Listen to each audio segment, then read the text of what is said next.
I first got interested in being a lawyer when I was teaching philosophy.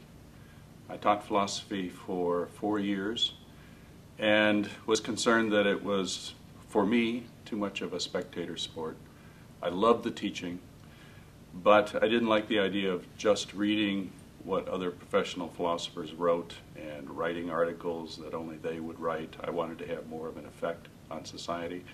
And I think part of that was my experience in the Army. When I was in my PhD program, I was drafted and into the Army and did my year in Vietnam. And so teaching philosophy was not exactly what I was ready for. I wanted more input in society. I wanted to know how society worked. I wanted to know how to make a difference. The law seemed to be the area that would teach me how to do that and give me the power to do that. And in particular, Yale Law School would be the place that would teach me how to do it. So that's how I became a lawyer.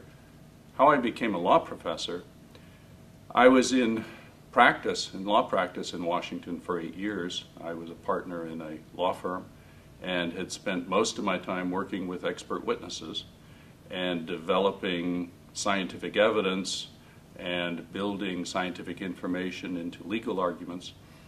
The problem was that when you're in practice, your time belongs to the client. And so you study what needs to be done to solve the problem. When the problem is solved, either the case is settled or resolved some other way, you pack up those files and you go on to the next case. And what I missed was the ability to decide what needs to be studied and to give it the appropriate level of study. So in the end, I had 2 reasons to come to teaching. One was that I loved teaching, and I knew that from teaching philosophy.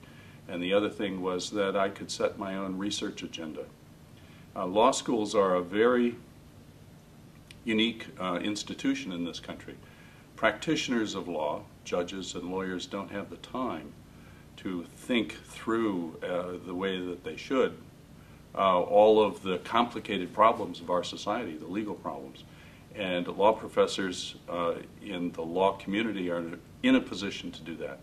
And so the law schools in this country not only introduce new people to the profession and train them to be effective lawyers, but they also are the think tanks for society, thinking through what the legal system ought to be, not just what it is.